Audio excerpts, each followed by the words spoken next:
Muito boa noite, é um prazer estar com você mais uma vez. Você é muito bem-vindo a esta comunidade que se preocupa com o seu desenvolvimento espiritual, com o bem-estar espiritual da sua família e com a salvação de todos vocês. Hoje estamos no último tema sobre oração. Se você nos acompanhou nos temas anteriores, perceberá uma continuidade hoje.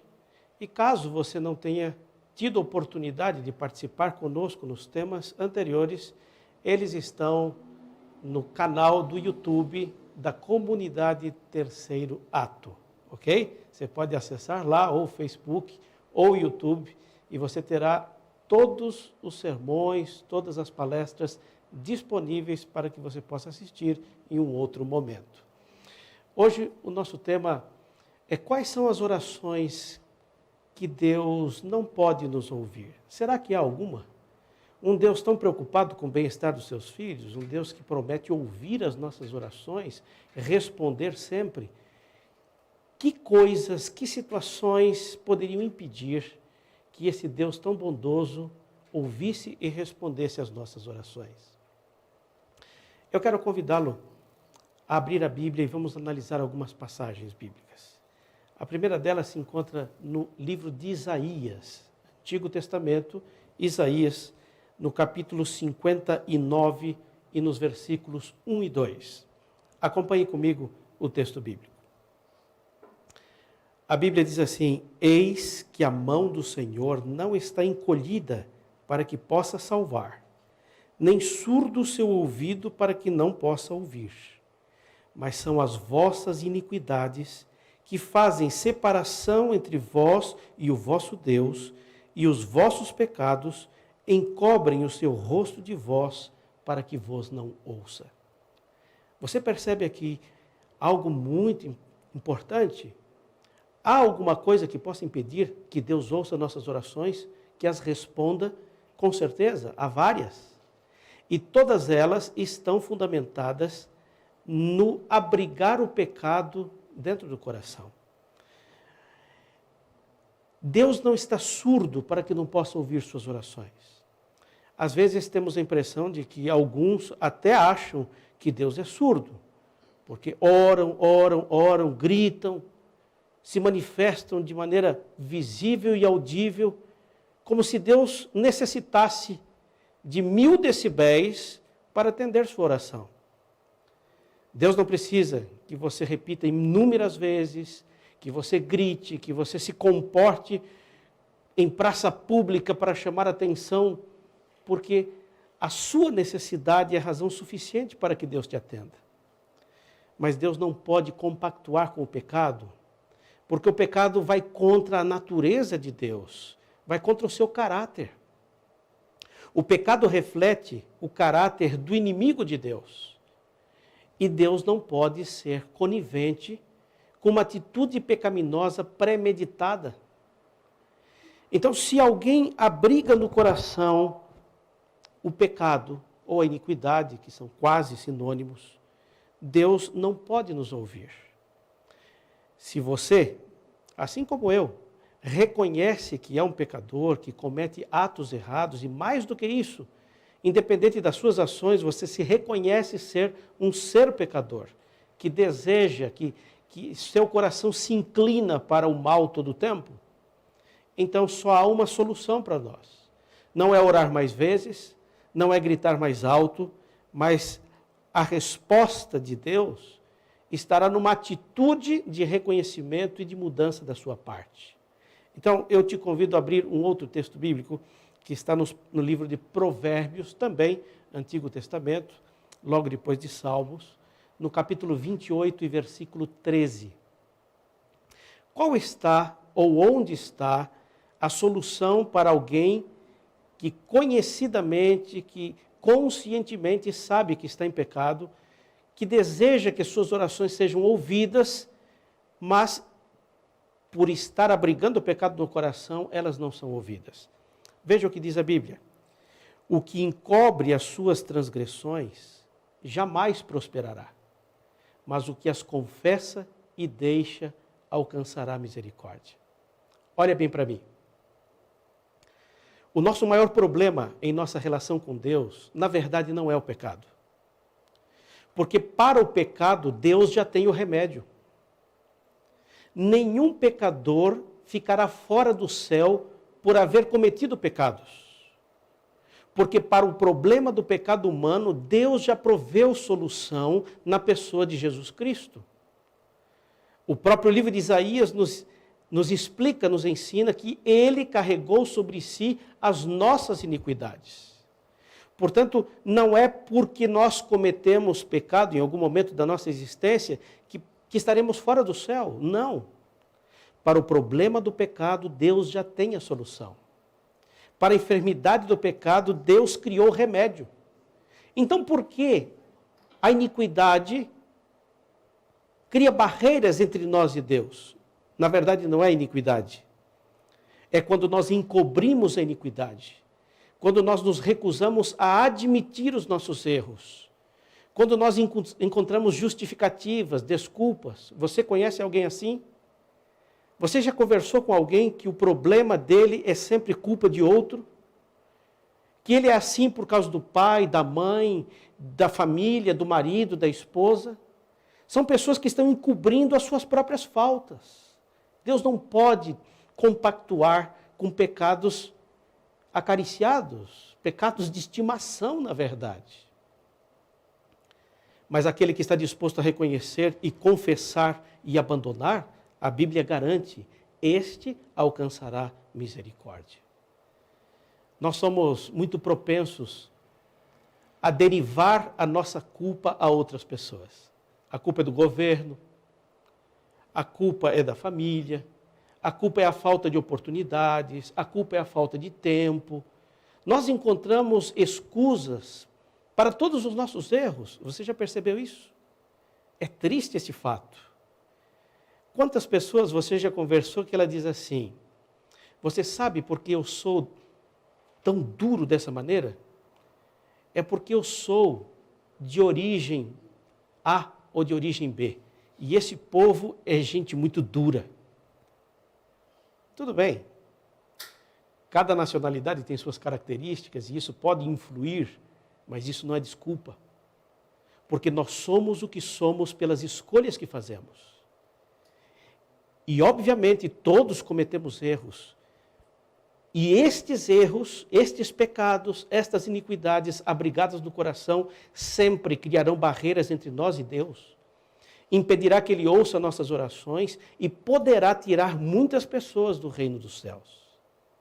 E eu não estou falando de pessoas que vivem aí nos presídios, na bandidagem, nas drogas, não.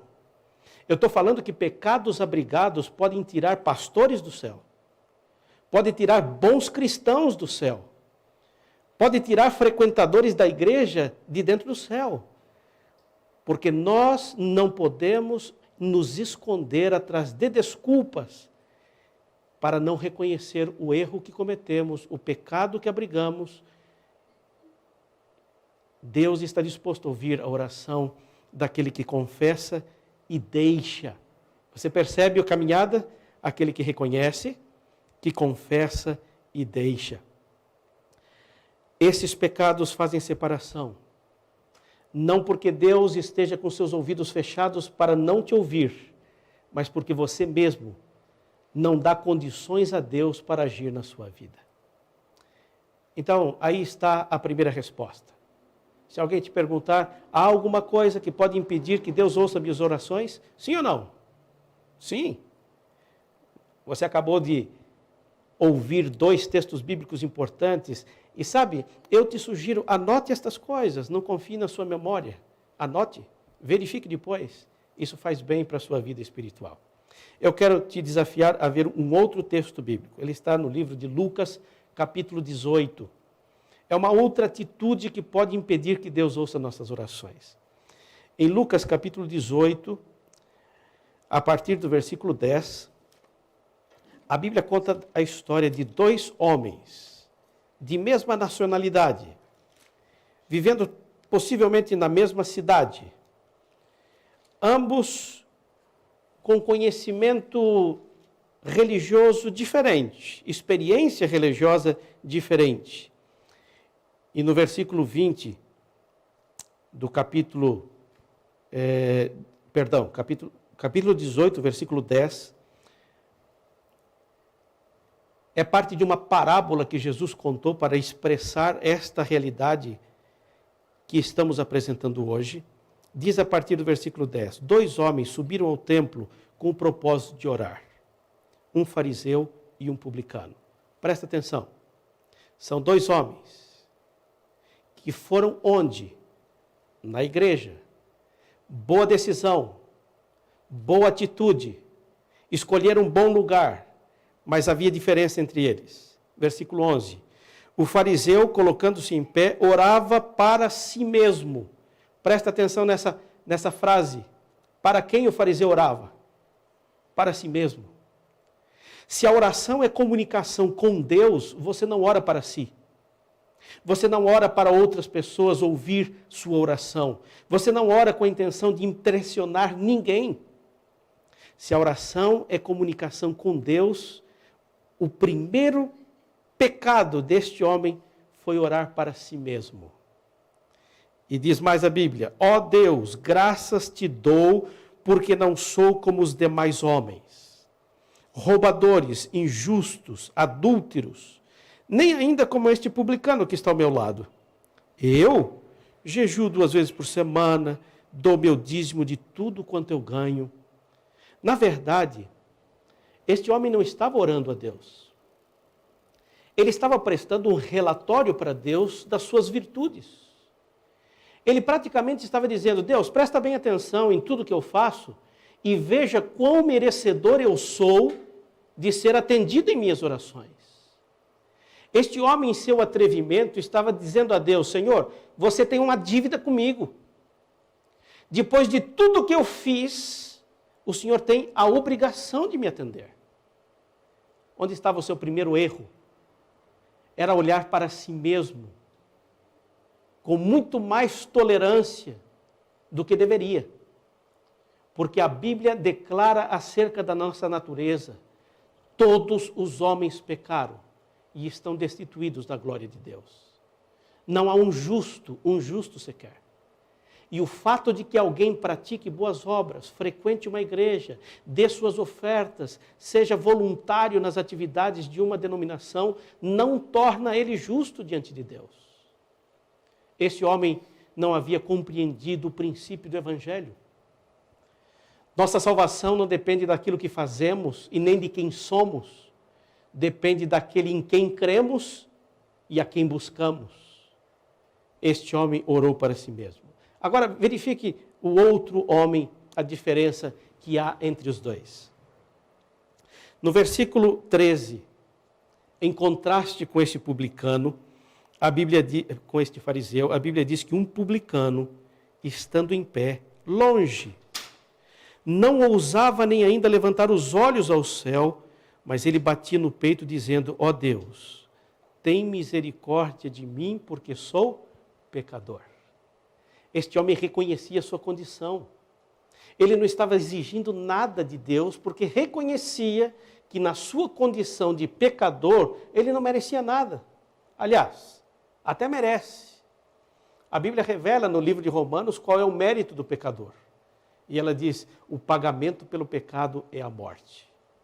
Assim, olha bem para mim aqui. Se você acha que você tem algum crédito diante de Deus, que Deus te deve alguma coisa, se você acha que pode exigir alguma coisa de Deus, eu te explico qual. A única coisa que você pode exigir por direito de Deus é a morte, porque você é pecador. Acontece que nenhum de nós quer morrer. Então, quando nos aproximamos de Deus, não nos aproximamos exigindo nada, mas nos aproximamos reconhecendo nossos erros, nossa natureza pecaminosa, nossas constantes falhas, nossa tendência e desejo ao pecado, e clamando que o sangue de Jesus Cristo, seu Filho, nos purifique de todo pecado. E quando eu sou capaz de reconhecer, quando eu sou capaz de confessar, então a Bíblia garante que Ele é fiel e justo para perdoar os pecados e nos purificar de toda injustiça. Mas ainda quero te convidar para um texto mais. Abra sua Bíblia ainda no livro de Isaías, agora no capítulo 1 e no versículo 15. É uma outra característica daquele que se aproxima de Deus, estar atento. Isaías 1, verso 15, diz ali: por isso, quando estendeis as vossas mãos em oração, eu escondo de vós os meus olhos. E ainda que multipliqueis as vossas orações, eu não as ouvirei. Por quê? Porque suas mãos estão cheias de sangue. Me permita abrir seus olhos quanto a isso. Deus não tolera a violência. Deus não tolera atitudes que prejudiquem um próximo, porque este próximo também é imagem e semelhança de Deus. Cuidado com os seus discursos, com as suas escolhas. Eu tenho ouvido cristãos bem intencionados com discursos que não são compatíveis com a vontade de Deus. Quer um exemplo? Bandido bom é bandido morto. Se você é cristão e adotou essa frase para você, repense o seu cristianismo. Repensa. Se você é um cristão que crê na meritocracia, repense seus conceitos. Porque o único mérito que temos diante de Deus é o direito à morte. Deus odeia violência. Violência doméstica. Não sei se você já ouviu dizer, mas esta pandemia favoreceu o aumento exagerado de violência doméstica. E sabe o que é mais triste? Que a violência doméstica tem o mesmo índice entre os cristãos que os não cristãos. Sabe o que isso significa? Que há muitas pessoas que falam de Deus, que se intitulam como servos de Deus, que frequentam igrejas em nome de Deus, mas suas mãos estão sujas de sangue.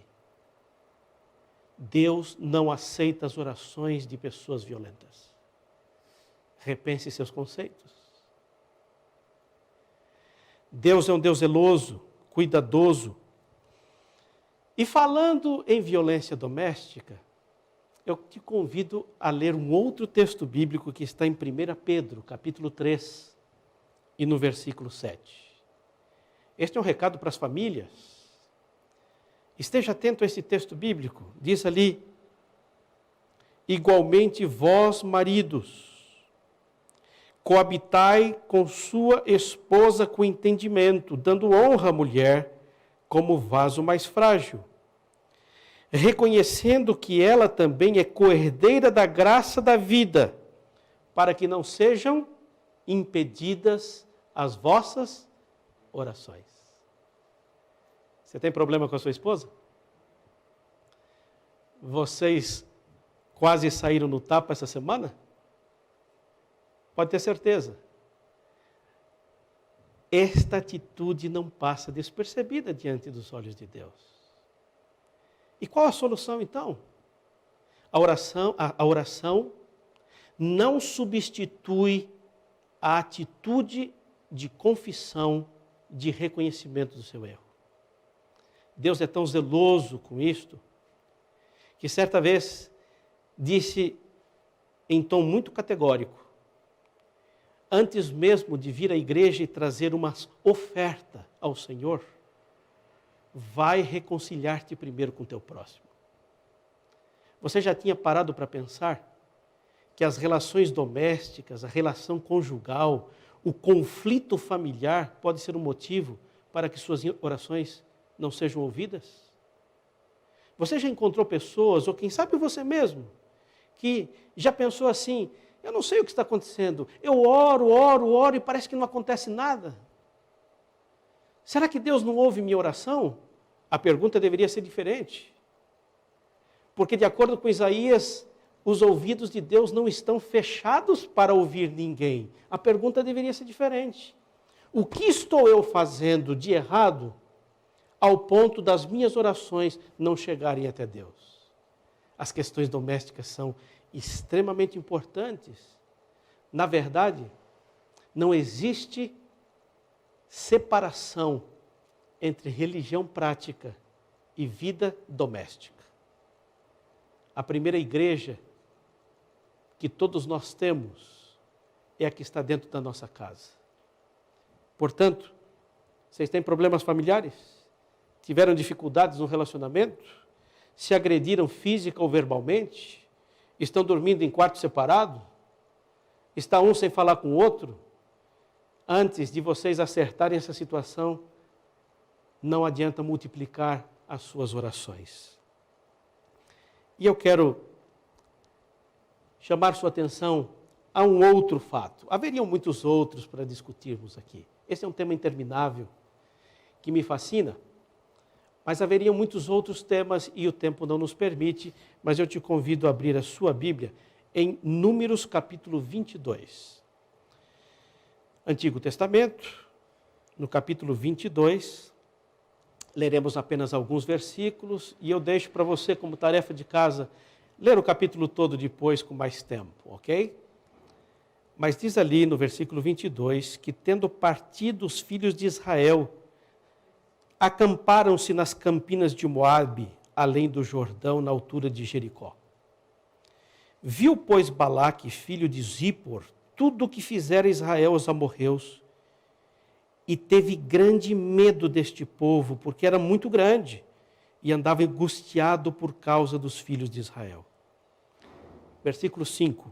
Então este rei enviou mensageiros a Balaão, filho de Beor, que está junto ao rio Eufrates, na terra dos filhos do seu povo, para chamá-lo, dizendo: Balaão, eis que um povo saiu do Egito, cobre a face da terra, está morando em frente de nós. Vem, pois, agora, rogo-te, amaldiçoa este povo, porque é mais poderoso do que eu, para ver se o poderei ferir e lançar fora da terra. Porque eu sei que a quem tu abençoares será abençoado, e a quem tu amaldiçoares será amaldiçoado. Para um pouquinho e pensa comigo. Deixa eu te fazer entender o contexto desta história. O povo de Israel tinha sido liberto por Deus do Egito e estavam atravessando o deserto em direção à terra prometida. Nesse trajeto, eles passaram por territórios de outras nações. Era um grande povo e, obviamente, que muitos temeram esta multidão, imaginando que eles, com facilidade, poderiam invadir a terra e tomar esta terra. Então, este rei teve uma ideia.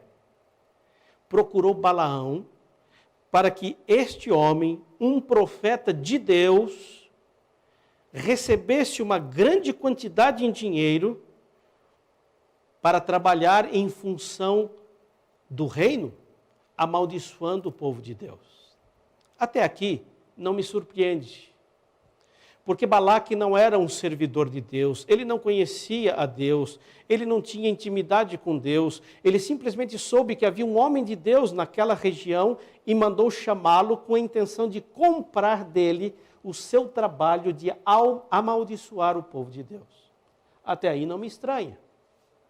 O que me estranha é que no versículo 7 diz que os enviados do rei foram até Balaão, fizeram a proposta do rei para Balaão, e Balaão lhes disse, no versículo 8, fiquem aqui esta noite, e eu vos trarei a resposta. Da maneira como o Senhor me responder, eu responderei para vocês, e vocês levarão a mensagem ao rei. Ok? Olha bem para mim. Você acha que um profeta, um homem de Deus, precisaria passar uma noite em oração para saber qual era a resposta de Deus quanto a esse tema? Você acha que ele precisaria pedir a Deus orientação se deveria ou não amaldiçoar o próprio povo de Deus? Por favor. Não me estranha o pedido de Balaque, mas me estranha grandemente o pedido de Balaão. Ele ficou tão encantado pela recompensa que receberia em amaldiçoar o povo de Deus, que teve a ousadia de ajoelhar-se diante de Deus e pedir a Deus orientação para uma coisa que ele já sabia que não deveria ser feita. Todas as vezes que você pedir a Deus coisas que Deus não pode aprovar, saiba que suas orações não serão ouvidas. Há temas pelos quais não precisamos orar, porque já sabemos a resposta. Nós podemos orar com a certeza de que as nossas orações serão ouvidas quando nossas orações estão em conformidade com a vontade de Deus. Deixe-me dar um exemplo. Muitas pessoas me escrevem pedindo oração, porque sabem que eu gosto desse tema. E não faz muito, uma moça me escreveu e disse assim: pastor, eu gostaria que você orasse por mim, porque eu estou buscando um namorado e eu quero que Deus me indique qual é o rapaz acertado para mim. Ok, eu vou orar por você. Passado algum tempo, ela me escreveu outra vez e disse: pastor, eu encontrei um rapaz maravilhoso. Tenho quase certeza de que esta é a resposta de Deus. Mas agora eu quero que o senhor ore para eu saber se devo me casar com ele ou não. E eu disse: me conte um pouco sobre esse rapaz. Olha, pastor, ele é maravilhoso, um bom rapaz, me ama. O único problema é que ele casado, tem 2 filhos e ele disse que vai separar da esposa para ficar comigo. Será que deu? Para. Não vamos nem continuar nesse tema. Há coisas pelas quais você nem precisa orar. Porque já está definido na Bíblia que Deus não aprova. Se você vai para Êxodo capítulo 20, a Bíblia vai declarar categoricamente: não adulterarás. Se você já sabe disso, por que está orando a Deus para saber se Ele é o homem da sua vida? Não perca seu tempo, sua oração não será ouvida. Deus não pode ser contrariado na sua natureza perfeita e santa, simplesmente para atender os desejos do seu coração. A oração não é uma ferramenta para mudar a Deus em relação a você. A oração é um recurso nas mãos da fé para mudar você ao nível de Deus. A oração não traz Deus até o seu nível. Ao contrário, a oração te eleva ao nível de santidade de Deus. Um crente não pode usar a oração como uma ferramenta de constrangimento, tentando constranger a Deus a fazer algo que sua natureza não lhe permite. Foi o que aconteceu com Balaão. Balaão se tornou tão cego em seu desejo que mesmo Deus dizendo que isso era um absurdo, ele insistiu e insistiu com Deus, ao ponto de uma mula na qual ele cavalgava, foi mais sensível para ouvir a voz de Deus do que ele mesmo. Eu não quero ser ofensivo, mas eu não gostaria de ser mais teimoso do que uma mula. Embora eu reconheça que tem muito crente que é mais cabeça dura do que a mula de Balaão. Quer um conselho? Se você quer que suas orações sejam atendidas, primeiro tome tempo em conhecer qual é a vontade de Deus para a sua vida. Ore em conformidade com a palavra. Peça a Deus baseado nas promessas que Ele já nos concedeu. Porque se Ele prometeu, você pode cobrar dele. Tudo aquilo que Ele prometeu está disponível para nós. Oração é baseado em fé. E fé é agir em conformidade com a vontade dEle. Fé não pode ser confundida com presunção. Quando eu oro e insisto com Deus com coisas que Deus não pode aprovar, isso não é fé. Isso é atrevimento. Isso é presunção. Sabe quem fez isso? Quem tentou fazer isso foi Satanás, induzindo Jesus à tentação no deserto. E sabe qual foi a resposta de Jesus a Satanás? não tentarás ao Senhor teu Deus. Infelizmente, muitas orações não são expressões de fé, não.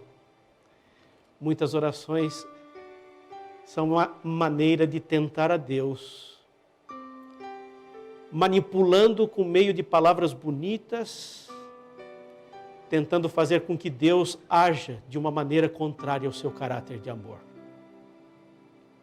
Submeta-se a Ele. Não tente arrastar Deus ao seu nível de pecaminosidade.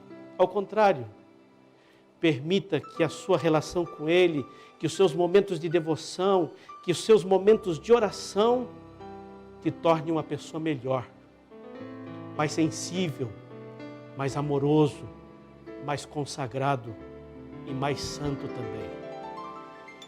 E à medida que você se aproximar de Deus com o coração aberto, confessando suas culpas, reconhecendo seu pecado, abandonando as más ações, alinhando a sua vida e os seus desejos aos princípios já revelados em sua palavra, pode ter certeza, Deus fará milagres na sua vida. Você será uma pessoa admirada, desejada. Outros irão buscar o seu conselho, vão pedir de você as suas orações, porque verão em você um homem, uma mulher de Deus. Não permita que nada e nem ninguém se coloque entre você e Deus. Nem os seus desejos, nem os seus pecados, nem os seus anseios. Ao contrário, permita que Deus seja o melhor e a única pessoa a controlar a sua vida. Deus te abençoe. Não deixe de orar. Faça isso uma prática diária e você vai ver como Deus vai fazer milagres em você.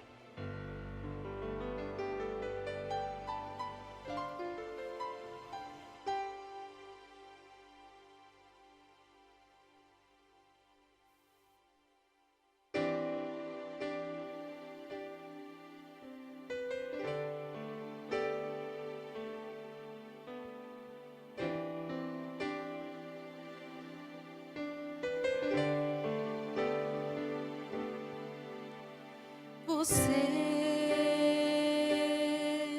que se sente como eu neste momento, com medo de estar longe de Jesus, com medo de negar a sua cruz. Você que olha em volta e não pode abandonar os brilhos que se apagam, os ecos que se perdem, valores que não podem perdurar.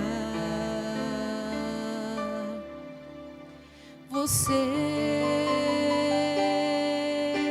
que sente muito a falta de Jesus, mas sente estar tão longe que não pode mais voltar. Você que como eu não sabe como abandonar tudo aquilo que o afasta de Jesus, saiba que Jesus o aceita hoje como está. Vai até o infinito lhe buscar, dá vida para que possa lhe salvar. Seu amor não mede altitude nem distância, ultrapassa os pecados e o alcança. Com ternura o convida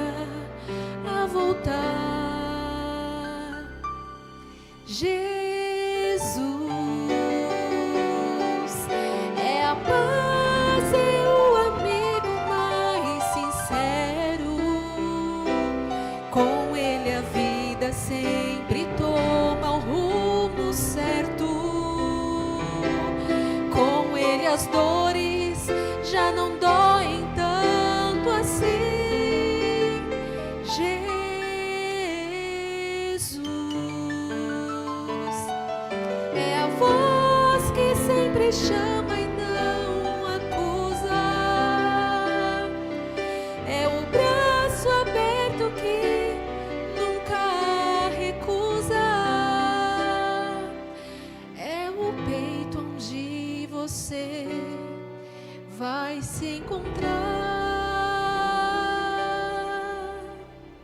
Se